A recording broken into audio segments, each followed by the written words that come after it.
welcome back to another PODMAS episode of God Built This Podcast. I'm your host, Maxine. We're on PODMAS episode 9, 2021.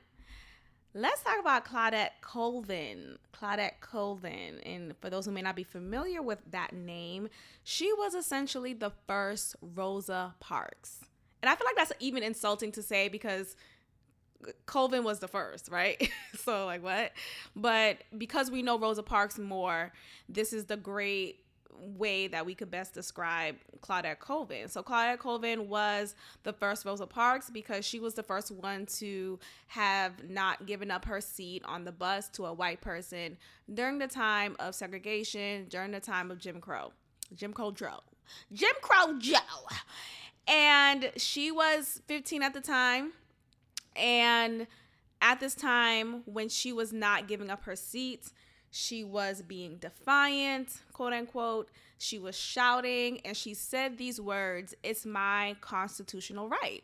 Meaning it's my constitutional right to sit wherever I please. You don't have the right to tell me I can't sit here because of my skin color. Like, this is not what I'm standing up for. This is not what I'm standing down towards. And so she was the first one to really speak up and fight against that just Jim Crow ass rule of not sitting at the front of the bus because you're a black person and instead giving that seat up to a white person.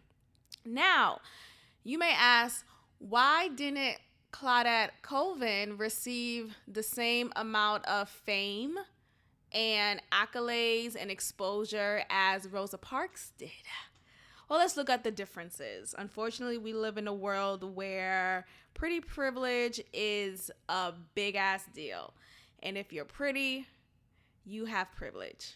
And if you fit the mold of beauty, you could go far. No matter if you don't have talent, no matter if you don't have a personality, you could go far. Now, just a quick side note. I'm watching, as we all know, I'm watching Ready to Love. And one of the cast members, one of the ladies on the show, her name is Sydney. Pretty girl. Dense as fuck. I don't know what else is in her head. I don't know what she has going on. I don't know, like, is she vapid? Is she just air? Like, what is there? She's a real airhead. Yet, she's pretty. She fits this mold of pretty. She fits this Instagram baddie, just like this social media baddie, influencer baddie look. And so she was able to make it far on this show. Even though the show is about being ready to love, she doesn't express any type of growth or just exposure into who she is to demonstrate that she is ready to love. She just like says these words that really don't mean anything, but because she's pretty, she made it on. So anyway, I say all that to say, when we go back to Claudette Colvin, this like stems way beyond our years here on earth.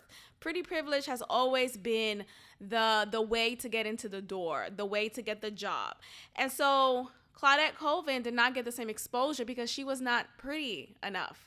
She was 15 at the time, and she actually was not the best candidate to get the civil rights movement to push this agenda of getting equal rights, equality, etc. And so a number of reasons why she did not get the same exposure as Rosa Parks did, which actually happened 9 months later. Now, I don't think we talk about enough the orchestration of it all. Everything was planned.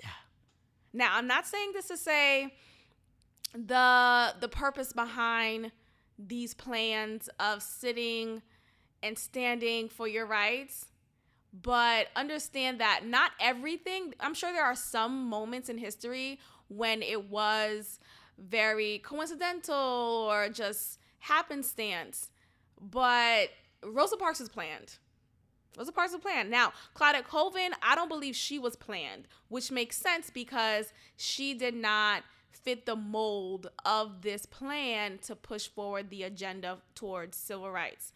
So Claudette Colvin did not receive exposure or attention as Rosa Parks did for a number of reasons. She did not have good hair. Now, I was just talking about in our last PODMAS episode about good hair and how 4C hair is not seen as such. So you have an example of a young lady who did not demonstrate that aesthetic. So she did not have good hair.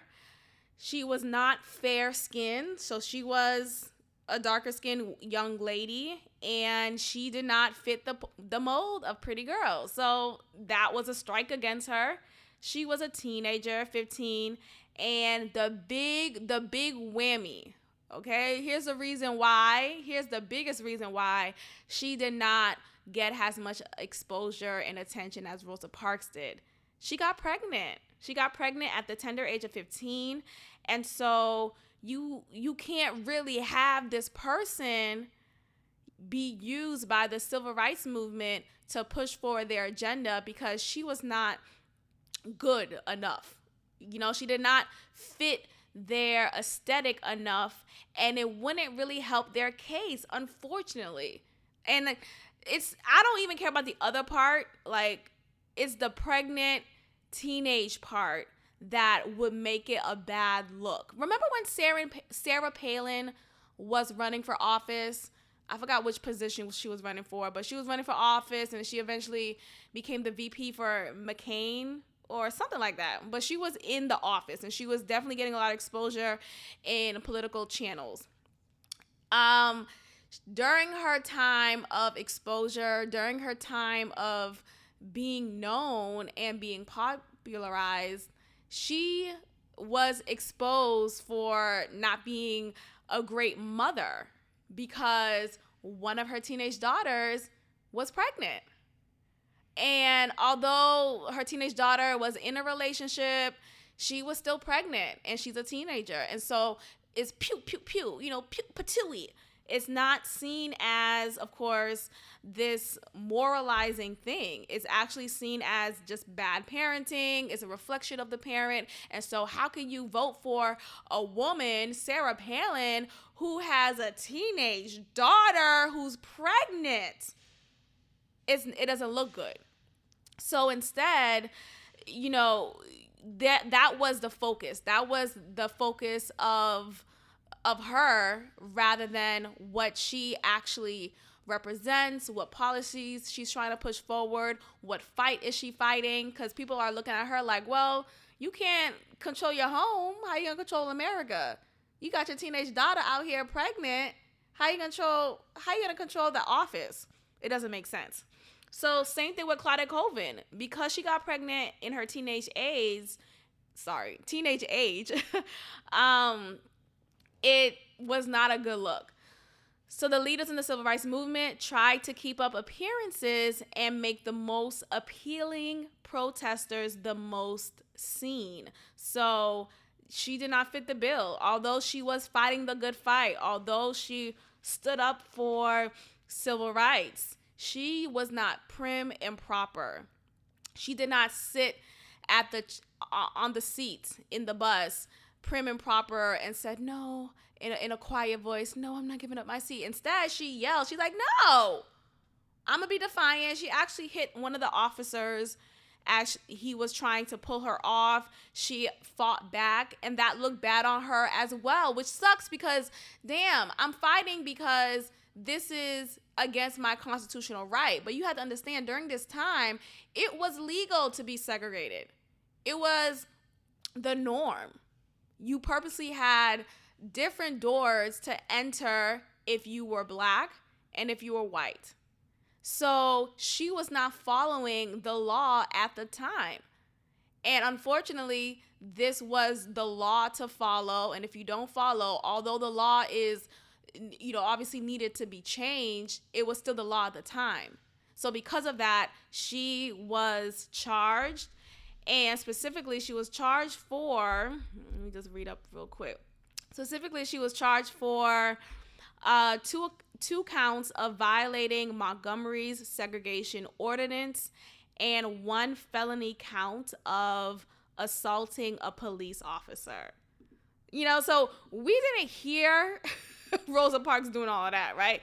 we didn't hear Rosa Parks assaulting anyone. We just heard Rosa Parks was just this older, elderly, which she wasn't. She was 42, actually. Rosa Parks was 42 when it happened 9 months after Claudette Colvin.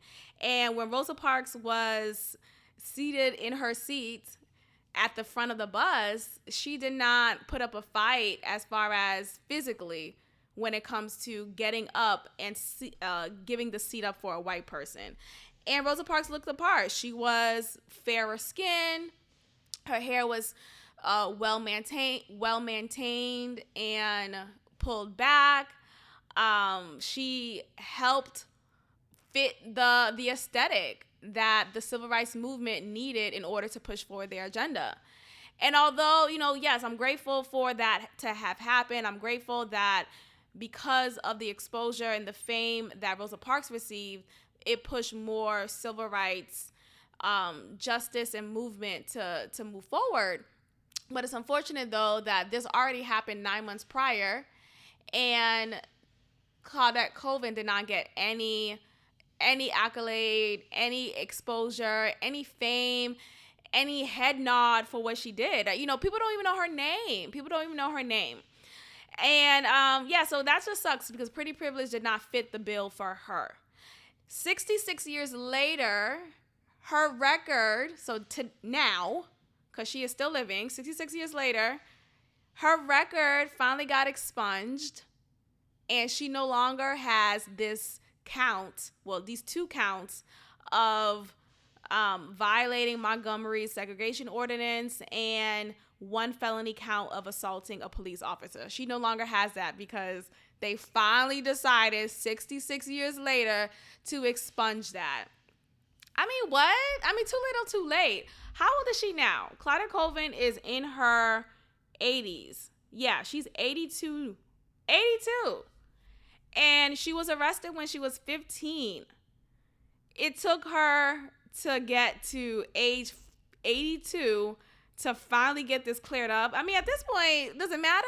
So I'm wondering, because she has a record, she wasn't able to vote all of this time.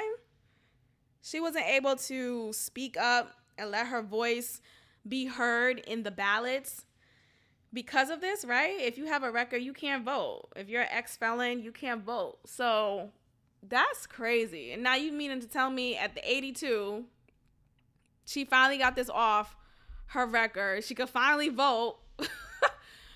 But yeah, even to this day, look, I'm not for pretty privilege, but even to this day, Claudette Colvin looks kind of crazy. Maybe it's the elderly age now, but like her eyes look kind of like, it looks double-sided. And what I mean by that is, I don't know if you're looking left and I don't know if you're looking right. I have a colleague who is double-sided. I don't know, is that even the right term to say? But you know what I'm saying, right? Like, you have one eye looking to the left and you have one eye looking to the right at the same time. Like, you're not looking at me with both eyes at the same time. You're looking at 2 different things at the same time. That's how Claudette Colvin looks like with her eyes. I think that's a condition. But yeah, I have a colleague who looks just like that. Man.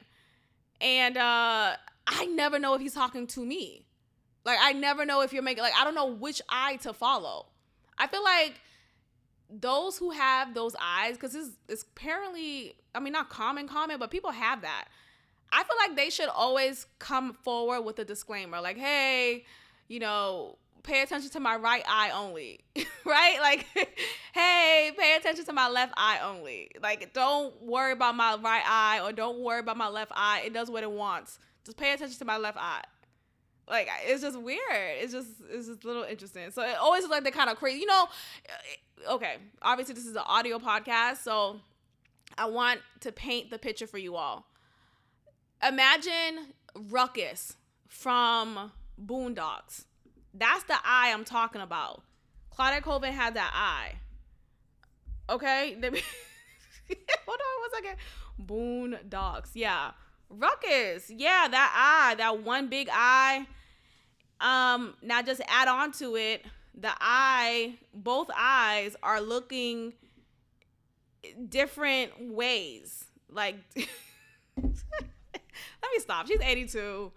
God bless her. Her record is finally expunged. She could vote now. She could get a passport. I mean, I don't know. I don't know the rules per se, but yeah, that. Thank you, Montgomery, for finally expunging that. I mean, it took a little while. Shit. Okay, let's get into Ben Affleck. Ben Affleck. Now, if you haven't heard, Ben Affleck is now seeing Jennifer Lopez, and they are public with it. They're back together. We know them together from being Bennifer back in the day when it was J-Lo from The Block. That was when she was seeing Ben Affleck. And they were engaged at the time when they were first together, but they didn't end up going down the aisle. Okay. Years later, Ben Affleck moved on with another Jennifer. Jen. He loves a Jen. He moves on with Jennifer Garner. He has children with her.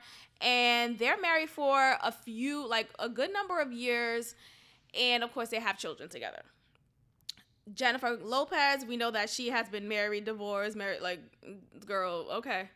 Whatever, no judgment. It's fine. So, we know Ben Affleck and Jennifer Lopez are back together. Ben Affleck has said this quote in a recent interview. I don't know what it was. I don't know why he felt the need to say this out loud, but goddamn. I am for people moving forward. Right? Move forward. If you realize the marriage that you're in is not the marriage that you want to be in, you are allowed to leave. You are allowed to move forward. If you realize the relationship that you're in is not the one that you want to be in, you're allowed to move forward. And if you find happy elsewhere within 3 months, I think that it's okay. It's fine. People be like, I was with him for 10 years and he never proposed to me. But when we broke up 3 months later, he got engaged and married to someone else that he just only met for 3 months. And it's like, oh, yeah, maybe you think he met her for 3 months, but he probably was with her 5 years in your 10-year relationship with him. But I digress. The point is, let people move on, right? Let people move on. Now, Ben Affleck, though, is moving on a little crazy. He said these words: I would have still been drinking if I stayed married to Jennifer Garner. Now, context. Ben Affleck has a drinking problem. I don't know if he is an alcoholic. He's a recovering alcoholic. He's been to rehab a number of times, and he has struggled with alcohol. That has been a thing of his. I don't know when it came up, but it's been a struggle for him for a while. And so he says this because he felt trapped in this marriage. Hey, I mean, if the mic don't drop, what will? He felt trapped in the marriage. He felt like, well, we have kids together and I don't know how to deal with it, that I'm not happy with her, but I also don't want to, he said verbatim, let me read it. I was like, I can't leave because of my kids, but I'm not happy. What do I do? And what I did was I drank a bottle of scotch and fell asleep on the couch. Now, look, I mean, I think some people do cause you to drink. Let's just be honest here. I think some people do cause you to drink. I think there are times when you are not your best self with said person. I don't want to put it on Garner. I don't know what happened in their marriage. I don't know what was so troubling for him that he needed to drink himself to sleep with scotch every night. That's more of a personal problem, it looks like. But outside of it being a personal problem, I do think, though, there are people in your life who could cause you to drink. I think there are people in your life who could make you feel so bad. And yes, yeah, you're in control of your emotions. Are you? Because I know as soon as I enter a room and this person is here, I'm going to feel annoyed. Am I controlling my emotions, or is your presence controlling my emotions right now? So now let's think about being in a marriage with said person. Now, again, I don't want to throw shots at Garner. She seems like a sweet young lady. I don't know how old she is, but she seems like a sweet lady. But don't let the dimples fool you. She could be a bitch. Now, Again, I don't want to excuse it, but overall, let's look at it holistically. I think overall, there are people who could bring out the bad in you, and there are people who could bring out the good in you. There are people who can make you feel so blossomed and good, and there are people who can make you feel like shit, make you feel like you're questioning yourself, you're doubting yourself, and that is where I want to focus on. So you imagine being married to someone who does make you feel as such, who does make you feel like you're just a trash ass person, and you're doubting your own self, you're doubting your talents, your intelligence, and all of that. Now, the responsibility here, though, is for Ben to man up. Man up and say, look, divorce happens. Kids are resilient. Like, can we just stop putting it on the kids? The kids, they bounce back. Yeah, it's sucky for a little bit, but they'll bounce back. As long as the parents demonstrate a great example of how to co-parent, of how to maintain a sense of family despite both of us no longer being married to each other, then the kids will be all right. I feel like blaming it on the kids is such a cheap shot, and it's so weak. It is so weak, and it's not manning up. It's not manning up to your decision. Man up and say, hey, Jen Garner, I don't want to do this marriage with you anymore. I'm not happy with you. I haven't been happy, and I've been staying with you because of the kids, and that's not happiness for me. You know, we have to pursue happiness, because otherwise we're going to drink a bottle of scotch and fall asleep on the couch like Ben Affleck did.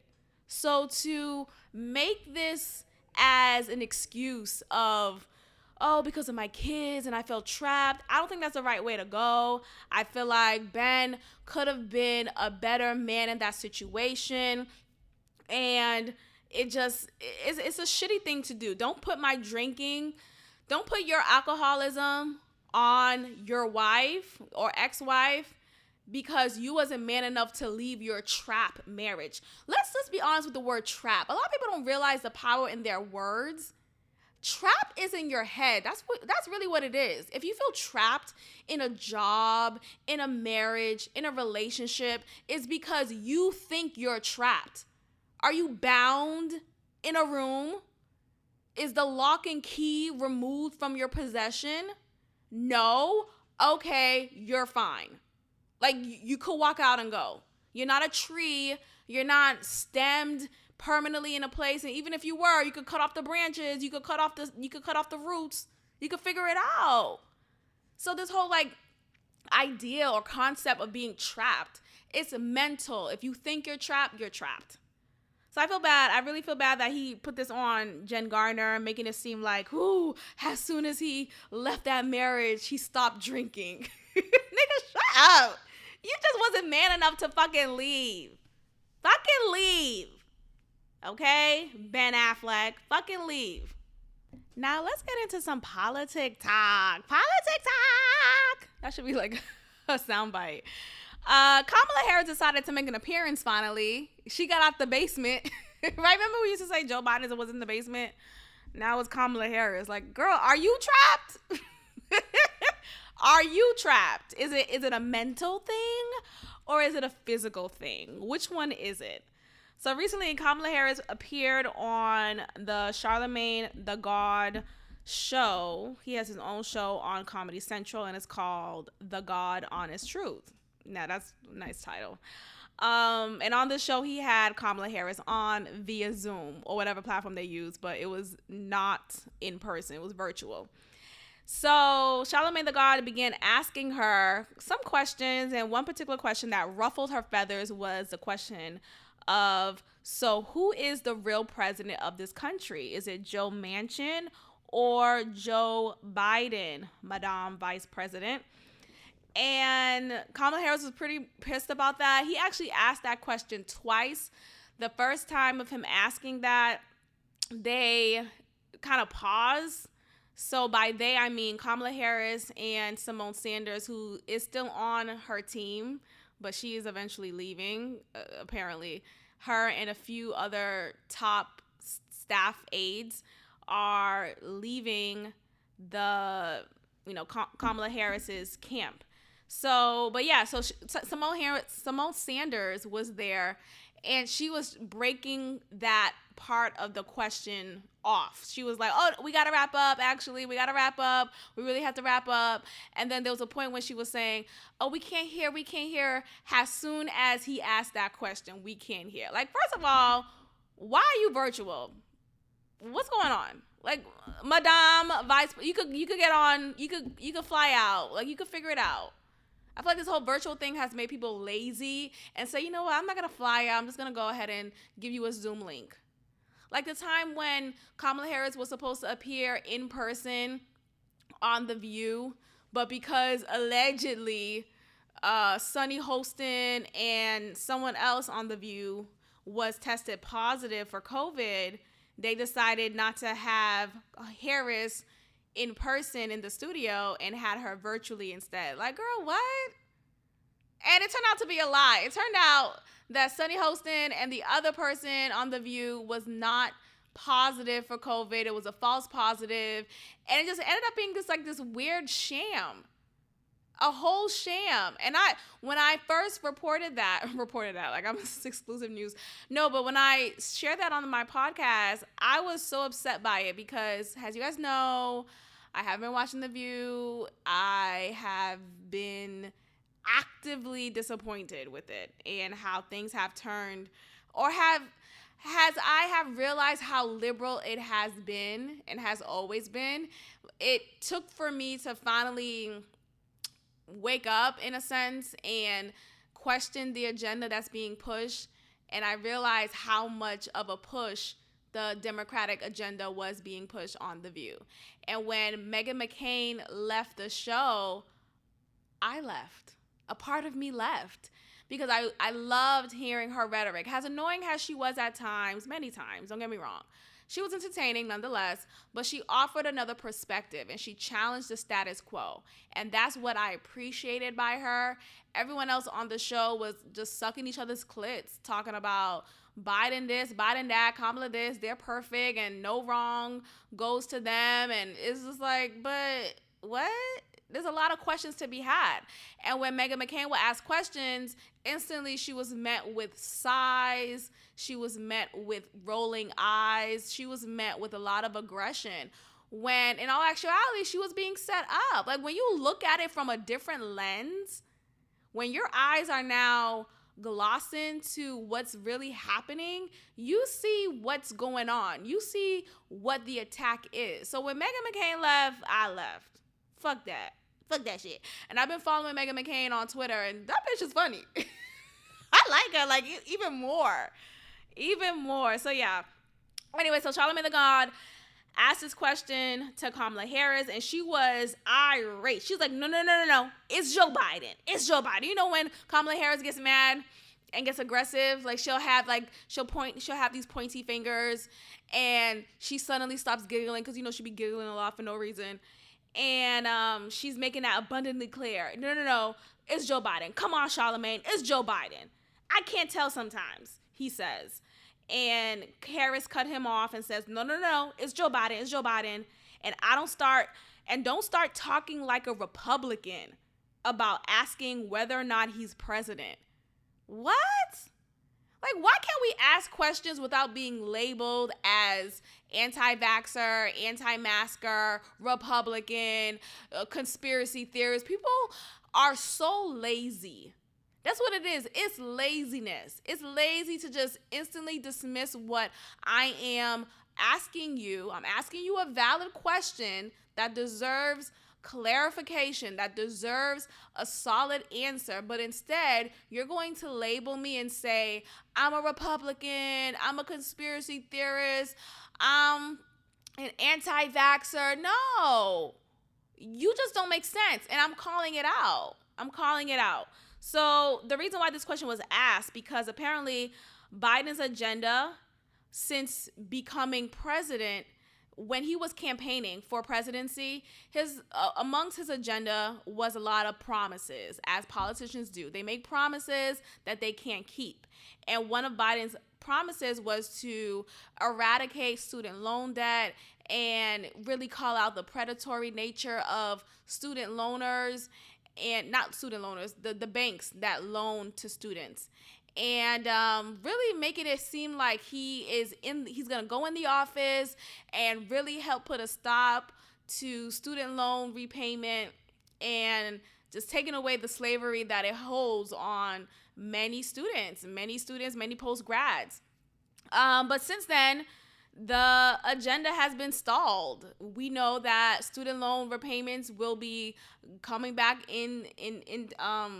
back in your emails, back in your phone, calling you, talking about, hey, I know you had a rough year. I know we went through a scamdemic and we still kind of in it. And there's a new Delta variant, Omicron. There's always, X, Y, Omega Psi Phi variant going on. But I'm going to need you to make a new payment. It starts today. So instead of really answering that question, she says what she says. Don't start acting like a Republican about asking whether or not he's president. It's Joe Biden, and I'm vice president. My name is Kamala Harris. We get it, Joe. We did it, Joe. I think that's such a funny-ass quote, even though I'm not fucking with her and him like that. I'm going to say that quote. That's hilarious. Every time I do something accomplishing, I'll be like, I did it, Joe. Who is Joe? Are you talking to Joe Biden? So she says, okay, so I hear the frustration, but let's not deny the impact that we've had and agree also that there is a whole lot more work to be done and it's not easy to do.